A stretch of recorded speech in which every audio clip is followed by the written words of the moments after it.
Hello, Garland Nixon here, hanging out with Sjoerd De Groot. There's some protests coming up in next month at the NATO summit in the EU. List of demands has been put together, and we got a lot to talk about. Let's talk.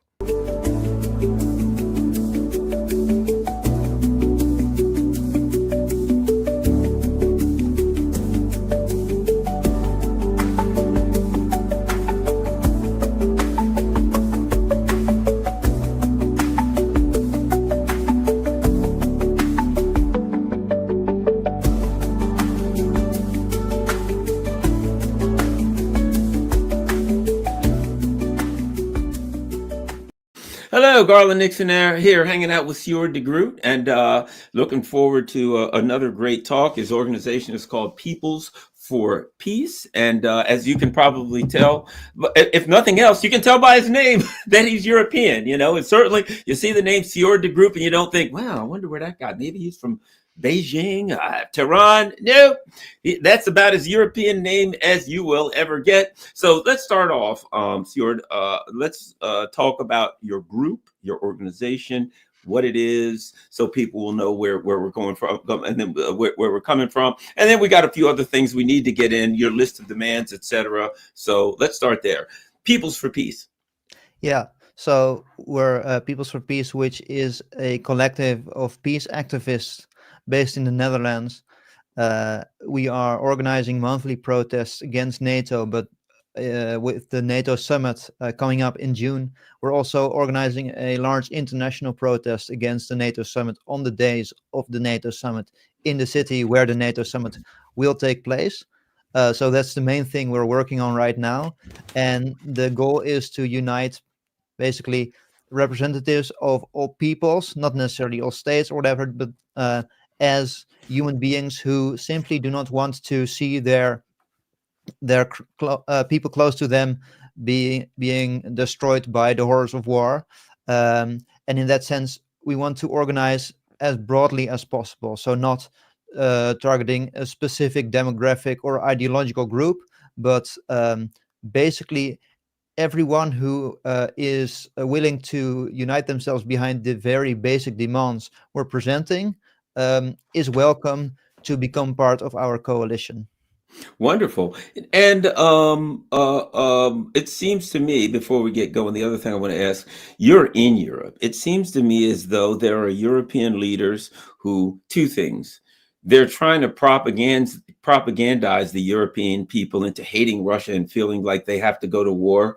They're trying to drag the European people into some conflict with Russia.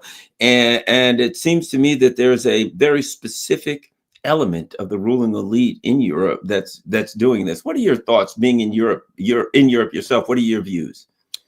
Yes, so to varying degrees, the governments of Europe do not represent the people of their countries, but specific interest groups, which I view as being centered in finance capital. And financial capital is tied to the transatlantic geopolitical space rather than the Eurasian geopolitical space. And for this reason, these forces are sometimes more pro-American than the current American government, at least in the sense of how we traditionally view American interests. And there are some exceptions. So you have like Viktor Orban, who in Hungary, who in my view is more like a national conservative kind of character, who is more tied to a sort of continental view of the economy rather than a transatlantic one. So he is developing ties with China as well and with Russia. And in Slovakia, you have Robert Fico, is like a leftist populist who also, I guess, from the sort of standard of living point of view, does not want to go along with the, and there's cultural elements as well, with the war drive against NATO, against Russia, the NATO war drive against Russia. But most other countries are extremely tied in with finance capital. So you take France, Macron literally came from the banking world. Germany, the new chancellor Merz, he came from BlackRock. And if you go down the list, you see that all these governments, their background is in one way or another tied to finance capital or the deep state in a broader sense. And my country actually is an interesting example as well. So the current Secretary General of NATO, Mark Rutte, he was our previous prime minister. Um, and in the last election in 2023, most people voted for parties which had a program of changing the status quo in one way or another. It was a vote of rebellion against, basically against the order of things. And the largest party, the Party for Freedom, Geert Wilders' party, the anti-immigrant party, basically became the main protagonist in forming a coalition. And there was a huge betrayal of this anti-establishment sentiment because the current prime minister, um, he literally came from being the head of the Dutch National Intelligence Agency to being the prime minister. That's Wow. the opposite of uh, putting this mandate of an change of the establishment into practice. It's quite the opposite. It's putting the deep state directly in charge of the country. Wow. Wow. Yeah, the deep state's in charge of the country here, but at least they fake it a little bit. You know, they try to fake it a little bit. It sounds like they're not even faking it anymore there. They're cutting out the Let's middleman. Yeah, exactly. There you go. Let's talk about Peoples for Peace. For starters, when is your what when are you, I know you already went over it, but for those who want to know, when are your protests, where are your protests, what are the details on your protests for start, and where can people go online to find it? Yes. So peoplesforpeace.com will direct you to our website. Um, the protests will be taking place on the same days as the NATO summit, so the 24th and the 25th. Initially, there would be 3 days, so the 24th until the 26th. But for various reasons, this has been cut short. And actually, a week or two ago, there was a news message that the actual talks will only take place on the 25th and only last a few hours. And the final conclusion will basically be stripped down to the bare bones because they are afraid that they will not, that having a comprehensive final statement will bring out too much conflict among the NATO partners. So they're like, well, if we don't decide anything at all, at least we're not clashing with each other. So this is also very much showing the fractures existing within NATO. But concerning the protests, so on both days we will be protesting, so the 24th and the 25th in The Hague. And it's been more or less confirmed now that the location for the protest will be the Malieveld, which is a park in The Hague. And we have some interesting developments in that regard as well, because simultaneously another group has been organizing a protest as well, and this is a group of Dutch veterans, and they are also protesting NATO. And since last week we have been in talks with them to combine our protests. So of course it will make much more impact if not just a lot of people protest against the NATO summit, but specifically war veterans will be protesting against the NATO summit. So that's a development taking place. And I think this will be a sign that it's going to be a larger than expected protest. Oh, that's wonderful, wonderful. And what are your plans for your protest? Are you going to have speakers? Are you going to have music? Are you going to? Are there any? Have you started to set up how you're going to what the things you're going to do at the protest yet? Yeah, so we have various Dutch and international speakers. Jyoti Brar, who is also a guest on your channel, of course, will be speaking at our protest as well. And we're actually also from various alternative media personalities and critics of the war machine gathering video statements for those who cannot attend. So you will be welcome to record a video statement to play at our protest as well. And yes, there will be music and there will be a march. So the Hague police is basically trying to stall as much as possible and trying to get us to give up, which we will not do. But so a lot of details, which I can tell now, are not completely definitive yet, because the police can change their mind at the last moment all the time. So, but right now it's looking like there will be a march, not towards the summit, because the whole area is basically closed down, but around the summit in both directions. So we're basically forming a a procession of protesters around the entire area where the summit will take place. That is probably going to be the idea. So speakers, music, and then a march around the area where the summit takes place. Well, that's wonderful. Sounds like you guys have great plans. So I understand that you have come up with a list of demands. So let's talk about the demands. Yeah. So we actually have launched a petition, and I sent you the link. So maybe if you can post it, then people can also find the petition, sign it, and this is very important. Share it. This is also a way for those who want to attend the protest, but for logistical reasons, like not being in the area in the Netherlands, not being able to attend, they can they can sign the petition and share the petition with other people in their network who might be willing to sign it.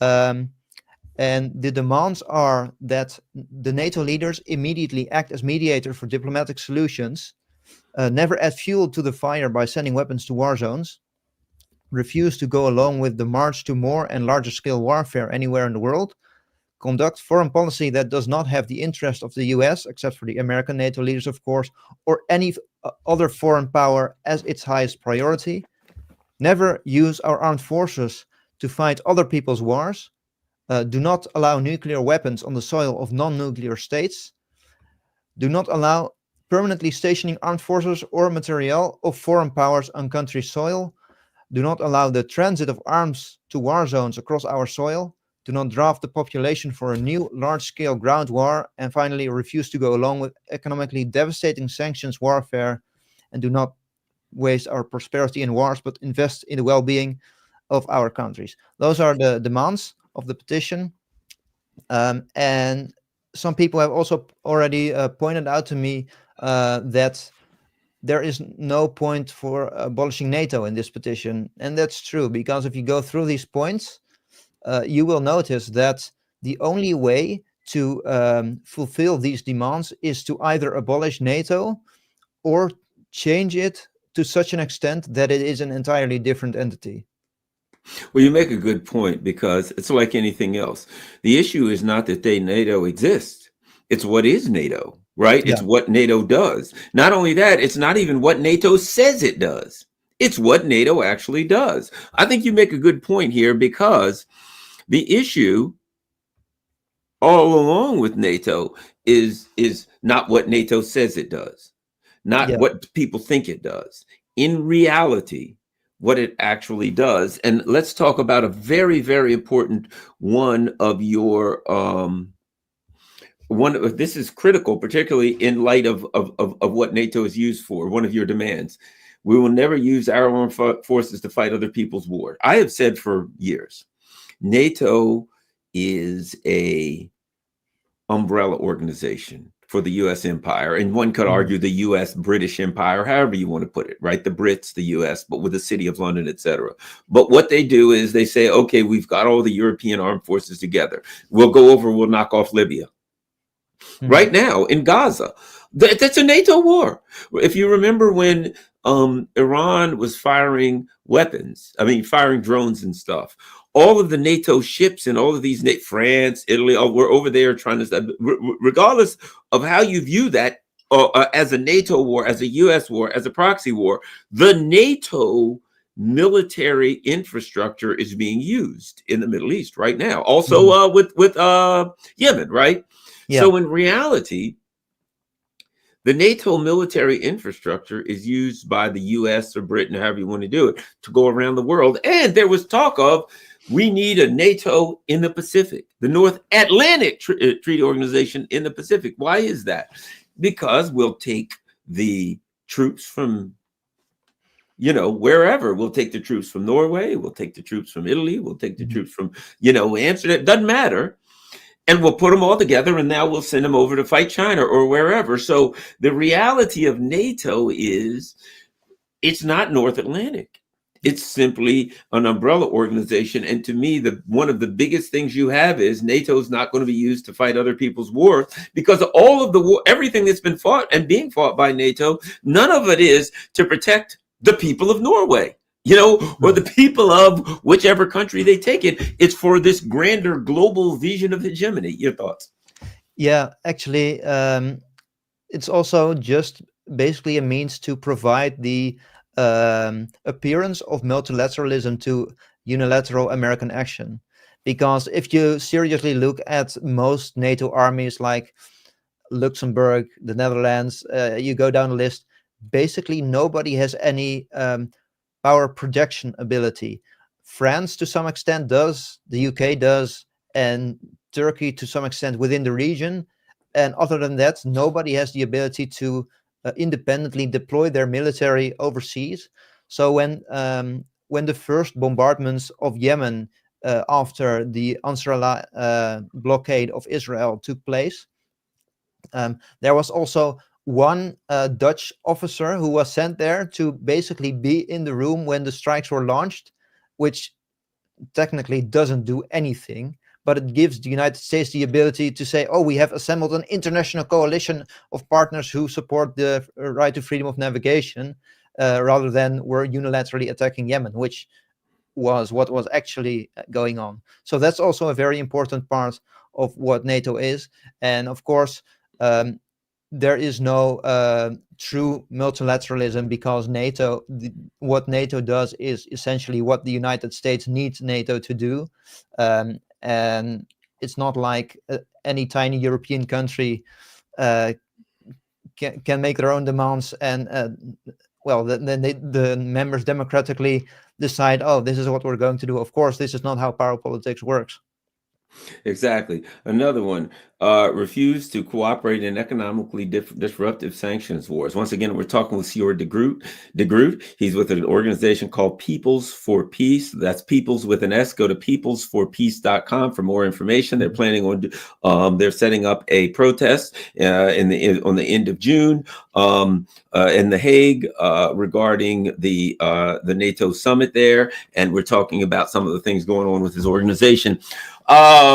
Disruptive sanctions wars. Boy, nothing could be more salient now when I look at what's happening in Europe, the suffering from Nord Stream, the suffering from inability to get sunflower seed oil, so many things that they get from Russia. And the leaders, so-called leaders, are like, yes, we want to completely cut off all gas and energy from Russia, cut everything off. They're not sanctioning Russia, they're sanctioning you. Yeah. Recently, is in a tragic way funny, but recently the EU passed their 17th package of sanctions. I stopped paying attention at 6. Right. And they call this the most comprehensive package. It doesn't even mean anything anymore. It's not like, oh, number 18, number 19 is going to do the trick and suddenly bring down the Russian economy. And if you look at the predictions made by economists of the Russian economy, it is starting to look like the predictions of the Chinese economy from, what's the guy's name? Gordon Chang. Is that the guy who keeps predicting China is about to collapse economically? Yeah. You get the same thing regarding Russia now. And of course, there's economic problems, there's inflation, there's supply chain issues, but it's not something that will bring down the entire economic structure of Russia, because fundamentally, in the economic relationship between Europe and Russia, Europe is mostly a market and Russia as a supplier. Of course, there's products finished products being traded, or there were, between the two countries, but that's nothing that will bring down your economy. Okay, then hair cosmetics won't be imported from Europe anymore. Well, guess they'll get them from China. This is something that takes a bit of time to readjust, and we're past that now. But there's nothing dramatic in that sense. And in all instances, it's easier to replace a market than to replace a supplier, because a market can be just anyone who has money and wants to buy, and a supplier needs to supply specifically the thing you need, like natural gas or oil, which is what Russia was supplying to Europe and is no longer supplying anymore. One of the things I think is important to discuss is NATO's history. I always use the term a famous football coach, I mean, American football coach, in by the name of Bill Parcells. His nickname was the Tuna, but he once said this. He had like, they went out and they got all of these star players in the off season before the season, and about halfway through the season, they weren't doing very well. And someone said to him, well, how do you explain having such a great team and you have a very poor record? And he says, we're not great. He says, why would you call us a great team? He said, you are what your record says you are, right? That being said, we're told that NATO is a defensive alliance there to keep, it's very specifically to keep peace, a defensive alliance whose principal job is to keep peace. Let's talk a bit about the history of NATO. Yeah. You actually also earlier alluded to the fact that if NATO transforms fundamentally as the kind of entity it is, which I don't think is capable of, but theoretically, then it wouldn't necessarily be problematic anymore. It's just a name, it's just a label. And this is something that the Russians have actually also promoted when, back when it was the USSR, in the 50s, the Soviet leadership requested to join NATO. And Putin has also requested to join NATO, and I believe Yeltsin did as well. And if this happens, then you have a security arrangement that stretches all the way from one end of the Pacific to the other end around the globe. And that is when you have all countries combined into one security arrangement, that decreases the chances of conflict. But if you have all countries except one combined into a security arrangement pointed at that one country that is outside the security arrangement, that inherently leads to confrontation. So right now, Russia is building up their military positions along the Finnish border, which in the past they didn't do because there was no need. Finland was a neutral country, and now it's a NATO country, and they have declared their willingness to host NATO military bases on their soil. Of course, Russia has to respond to this by preparing any contingency of a NATO attack on their strategic position. They also have a military port in the north of the peninsula attached to Finland, Murmansk. So, of course, they have to respond. And now NATO is framing this like, oh, look, Russia is building up along the Finnish border. Are they going to attack Finland next? As if there was no, it's like you take a boxing match or a fight and then a video of it, and you cut out the punches of the one guy and only show the punch of the other guy, and it's like, oh, why is that guy abusing him? No, there's the sides are responding to each other. So to get back to the origin of NATO as not a defensive alliance in the first place, it was founded in 1949, and the argument back then was, okay, the Soviet Union is being aggressive, they're expanding, and we need to protect Western Europe from basically Soviet aggression. And the argument they made for the proof that the Soviet Union had expansionist ambitions was that in these different Eastern European countries, there were coups committed by communist parties. There's a few things that are left out in that context. So first of all, in every single one of these countries, communist parties actually won the elections, which I guess is somewhat relevant. And secondly, before the end of the war, the Soviets and the West made an agreement for which European countries which side would have influence in. So all the countries where these coups occurred were countries where it was already agreed that these would be within the Soviet sphere of influence. So there was no indication of them stepping over this boundary. It made no sense, of course, because they had just lost 27 million people in a large-scale ground war, so they were not eager to do the same all over again.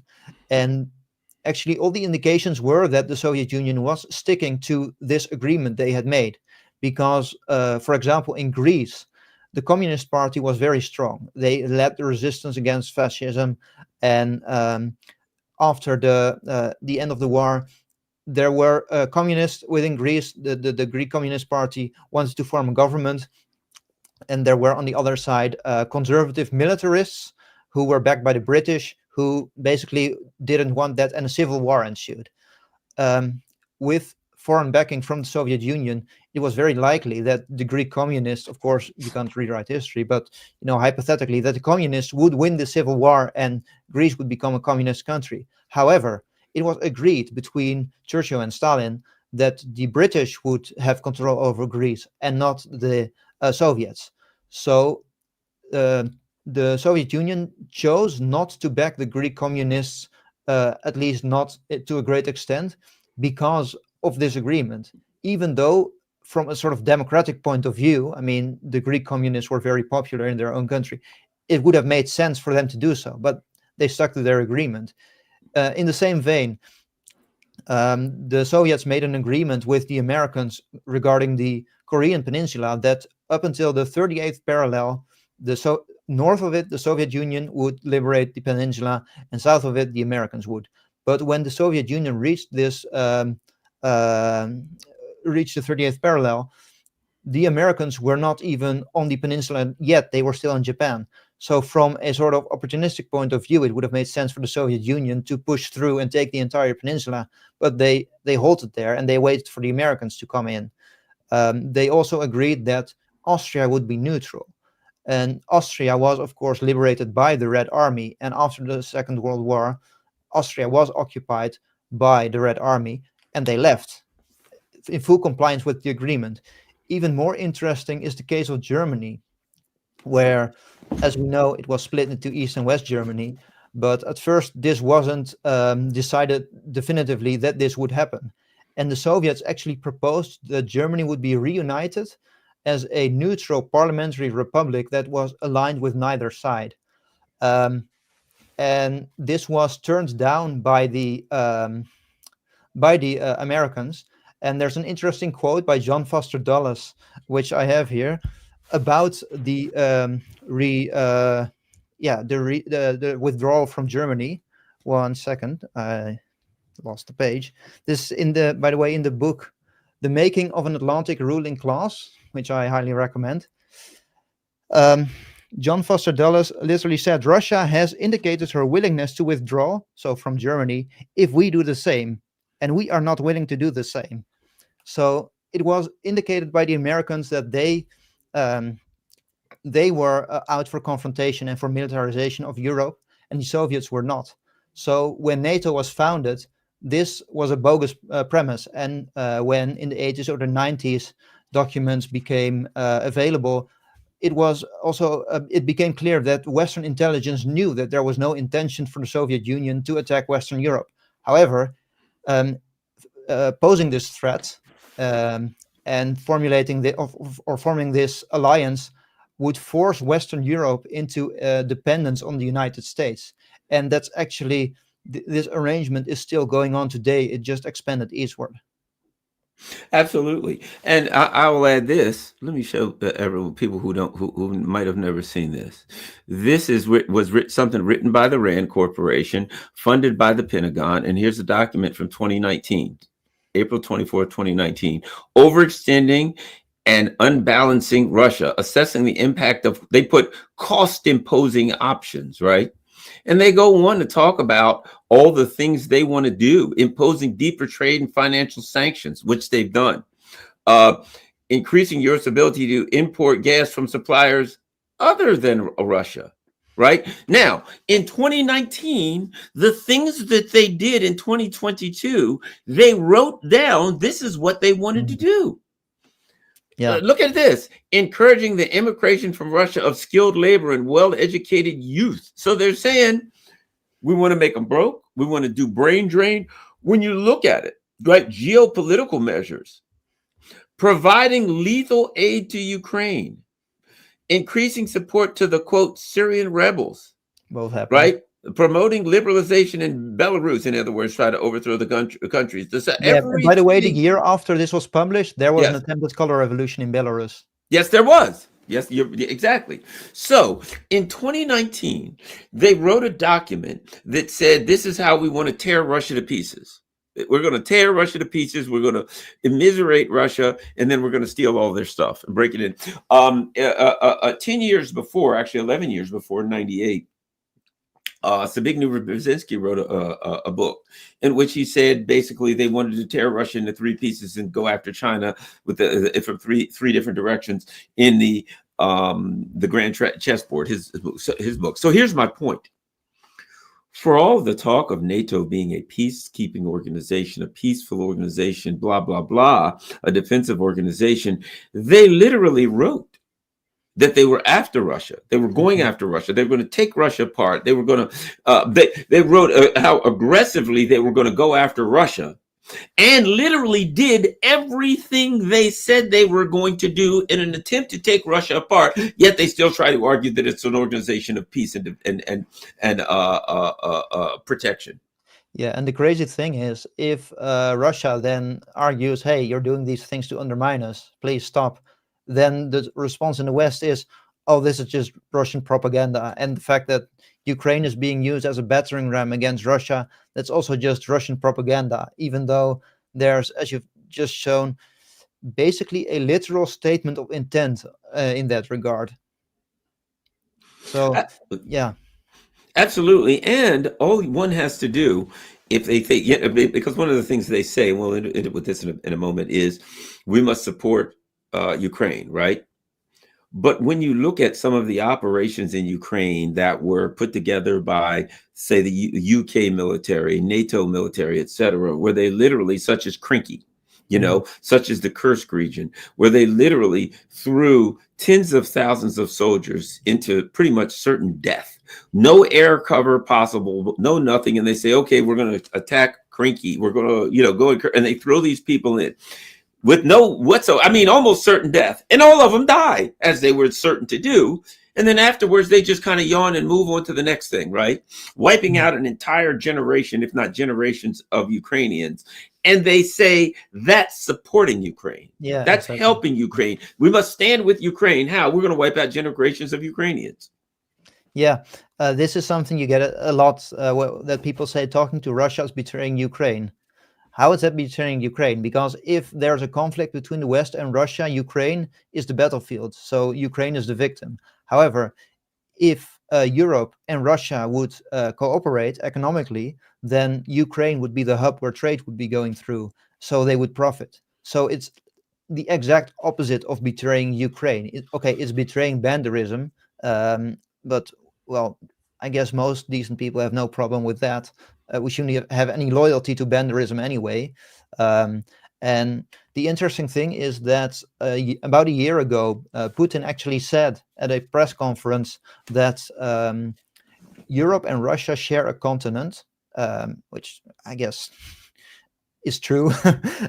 So one way or another, we will have to learn to live with each other, which is like the most obvious thing one can state. And then he said, most importantly, we are ready to do that. So that's also a statement of intent towards, I guess, Europe, that Europe does not need to prostitute itself to the United States politically in order to protect itself from a Russian threat, which does not exist, because from a Russian point of view, it is, of course, so much more advantageous to work with Europe economically, to integrate economically, to develop joint industry, rebuild the pipelines, and basically work in tandem economically to develop on both ends. That's much more advantageous for Russia than what some people argue to, after Ukraine, for some reason attack the Baltic states, which even military analysts who are trying to push the narrative that Russia might do this have to admit they will not win in the end in an offensive war against NATO, but they will be able to cause a lot of damage, as if Russia is just this kind of irrational actor which only wants to do damage and has no regard for self-interest. Well, the other thing I always bring up when people, well, they want to, Russia wants to attack NATO and continue all the way to the English Channel. And I say, but 1 month after the special military operation started, Russia met with the Ukrainians in Istanbul and signed a peace agreement. Why would they sign a peace agreement if their ultimate goal was to attack all of NATO? They signed a peace agreement and said, you do this, we'll do this, we all go home, everybody's happy. It was Mhm. Ukraine that walked away from the peace agreement. So it makes no sense that Russia did what they did. Well, add one other thing. 2 months before the special military operation, Russia submitted a document to NATO and the United States saying we need to talk about a comprehensive security agreement. Mhm. So Russia started by asking for a comprehensive security agreement. Once the conflict started, Russia signed a peace deal. Mhm. Yeah. The NATO and the US refused to negotiate with Russia for a comprehensive security agreement, negated the peace deal that Russia and Ukraine have both signed, and then we're supposed to interpret that as meaning that Russia is the aggressor that doesn't want peace. Yeah, and the crazy thing is, if you look at the way this whole thing is talked about, Russia keeps reiterating, we want to resolve the underlying causes of this conflict. That's the term they keep going back to, which I don't know makes sense. If you want to solve a problem first, you need to know what caused it. Seems like uh, a basic thing to me. But there's another peace activist in the Netherlands who was recently interviewed or sort of smeared, I guess, by a pro-NATO newspaper, and um, he um, he also said in this interview, like, we need to look at the fundamental causes of this conflict in order to resolve it. And the response he got from the interviewer was, this is also what the Kremlin says. So fundamental causes is now equal to Russian propaganda. This is the amount of ridiculousness we have reached right now.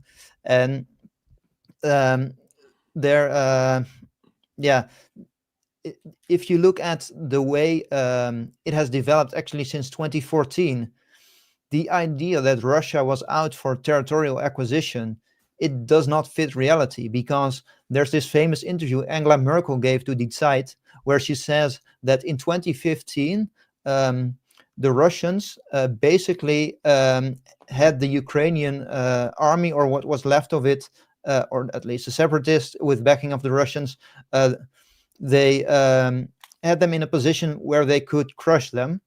And a literal quote from this interview is that, which Merkel said, at that point, they could have easily overrun the Ukrainian army. So if Russia was out for territorial acquisition, they would have pushed on in 2015. But not only did they not push on, they pushed for a negotiated settlement which would return the entirety of the Donbass to Ukrainian control. So if the motive would be territorial acquisition, then the actions would have to line up with that motive, and they actually line up with the exact opposite of this motive. Yeah, you're 100% right. It doesn't make sense, but we understand what NATO is, and that's why Sjoerd De Groot has his organization. Not just him, but the people in the organization have Peoples for Peace. Peoples with an S for peace.com. You go there, and that will take you to their website towards the NATO summit on the 25th and 26th of June, 2025 in The Hague. They've got lots of more details there. No to the war machine, yes to peace. You can see all their demands there. You can sign up. Also, go up here and whoa, there's a petition. Okay, stop NATO's march to war. Sign on the petition. There, we've got a petition. You can go to the petition and sign. So that's an opportunity for those who feel like they, want to somehow help, want to somehow be part of a peace movement. You can work with the Peoples for Peace. Who knows? You can contact them. Maybe you can do something here in another part of the world. Maybe people can have some kind of a marches or something at the same time. Also, I imagine you'll probably you can be streaming some stuff online. That's a possibility. Yeah. Okay, yeah, keep it. Let me know if you're streaming something online. I'll work with you and see if we can find some places, some websites, and some other podcasters. I certainly would be willing to that may be able to, stream online what you're doing, and work with you. So thank you, everyone. Go to peoples with an S, peoplesforpeace.com to find out more, to sign a petition, to keep up with it, and hopefully to be a part of this very, very important movement. Thank you very much, Sjoerd De Groot. Thanks, Garland. Also, and everyone, don't forget, follow me on Rockfin, follow me on Telegram, follow me on Rumble, Patreon, all that kind of stuff. Anyway, if you want to donate, all the donation stuff is there, and of course my Substack. Make sure you go subscribe there. And last but not least, I do have my mail out there. I got a PO box, so if you want to send me a letter, a book, whatever, a donation, anything you want to send, P.O. Box 32, Glen Burnie, Maryland. There are just some people now who, aren't into emails and all that kind of stuff. And so I get some great letters. I have a whole file of them, and I answer the letters. So I have a P.O. Box for those who would prefer to do it that way. Thank you very much, Sjoerd De Groot. And I want to get you back on in another week or so. We need to talk weekly. We need to keep up with this stuff as it gets closer. All right. All right. Thanks a lot, everybody. Have a great day. We're out.